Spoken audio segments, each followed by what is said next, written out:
Well, good morning, and there's my morning tea, and just sitting out here in the back,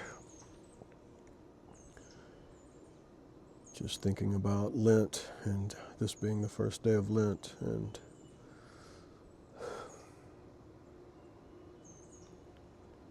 so many things to think about, to meditate on, to pray about. Yesterday was an extremely difficult day. I was unfortunately not feeling very well, which seems to be which seems to not be the exception but the rule lately. And thankfully I had some afternoon time to be able to really spend in prayer and to literally just break down and pray. And I guess often really a breakdown is more of a breakthrough. And so it was a sweet time of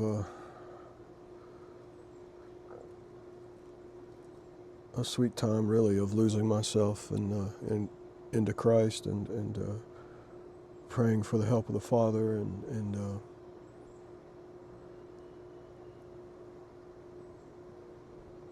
just confessing my struggles and my weaknesses and my complaints, just crying out to Him. And it was a beautiful time, and I'm so thankful for that.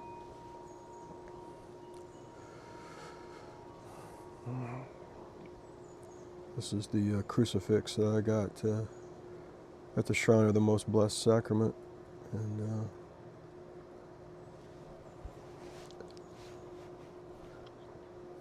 really enjoy having it and meditating on it. I was, this morning when I got up, realizing it was the first day of Lent, and just thinking through that and what the next 40 days might hold, and what I, in my frailty, want to accomplish, but being open to whatever the Lord wants. I was praying, as I pray most every morning, as I'm getting up and getting moving, is prayers like, Lord, come to my aid, or Lord, come to my assistance.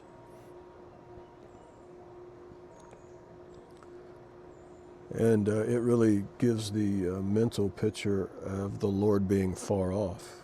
And this morning I was praying those same prayers, Lord, come to my aid, Lord, come to my assistance, Lord, be near me, Lord, hear me, help me, these kinds of things. And I just felt in my spirit the Lord saying,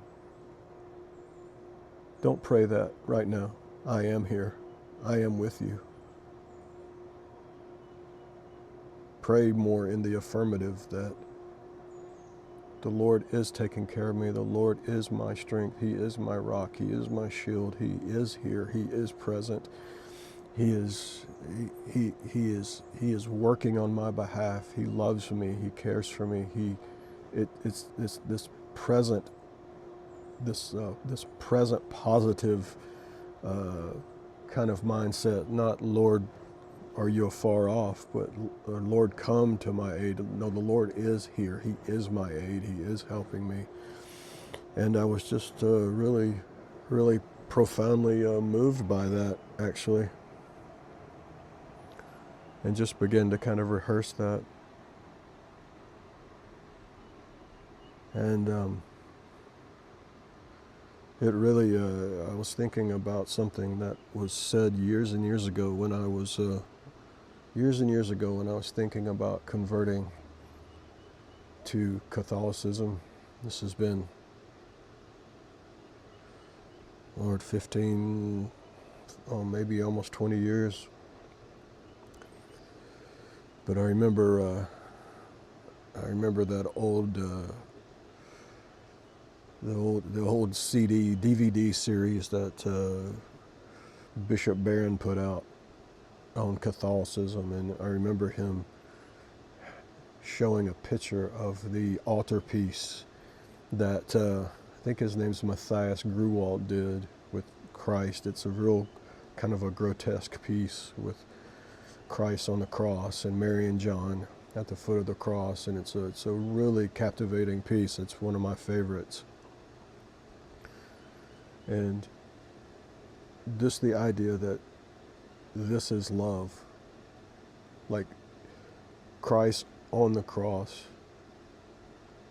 is God's ultimate display of love for us. God so loved the world that he gave. God meets us with love at the cross. This is love. This is the ultimate display of love. Greater love has no man than this, that a man would lay down his life for his friends. And you are my friends, Jesus said.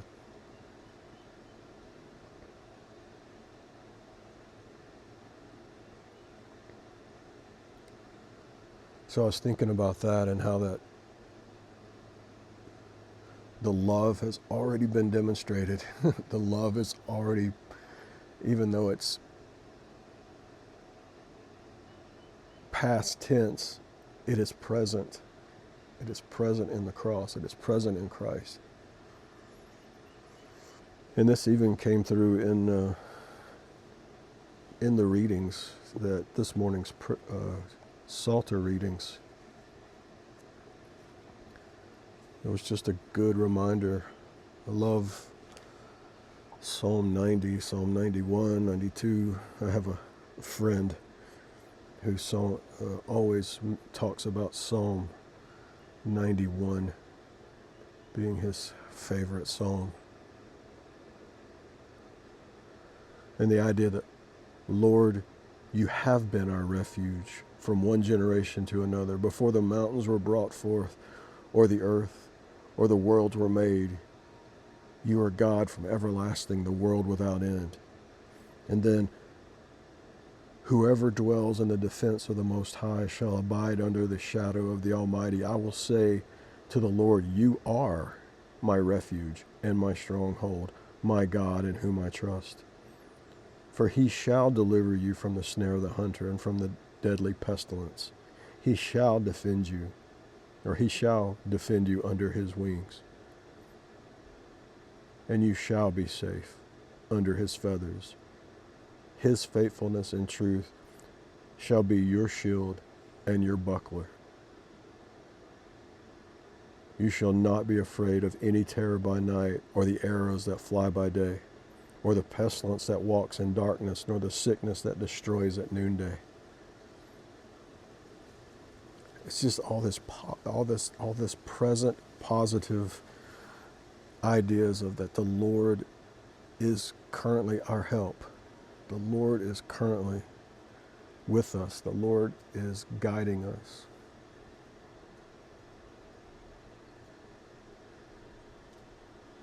It's very interesting. I was watching in the midst of my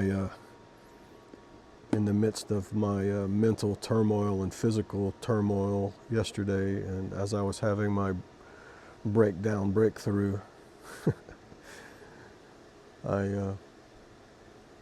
I listened to a video by Father Mike Schmitz and by Father Boniface Hicks on suffering.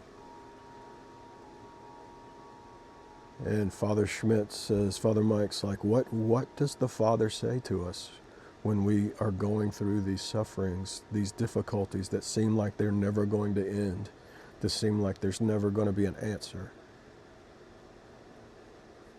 And I was weeping when Father Boniface said, the Father's word to us is to come to me, all you who are weary and find life burdensome, and I will give you rest. And I heard that, and I was just so moved and so overwhelmed. I just broke down crying. I want to cry right now. I'm just so emotional over that. Like, the Father is saying, Christ is saying, come to me. Come to me when you're weary. Come to me when you find life a burden. Come to me when you're overwhelmed, when you're in pain, when you're in sorrow, when you're in trouble, when you don't know which way to go, when your body is racked with pain and you're nauseous 24/7 and you just can't find any relief.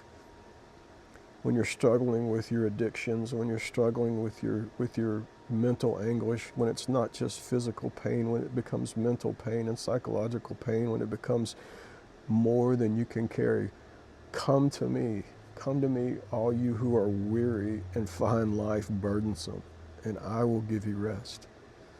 That's what the Father's saying, and I was just so moved by that. I'm so thankful that I found that. I wrote it in my journal this morning. I've been praying it. Sometimes I don't know how to do that. I don't know how to just give all that over to the Lord. But yesterday was one of those days where I just cried out to him, and he just took it. Thanks be to God. Thanks be to God for his wonderful gift. Oh, glory to Christ. Glory to Christ. I hope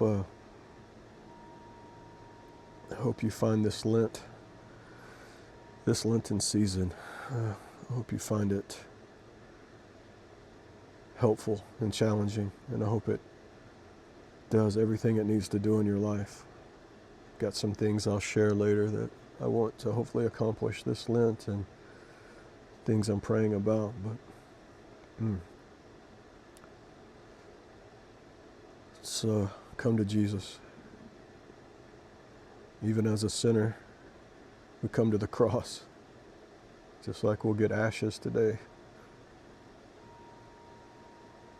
All right. Blessings. Talk soon.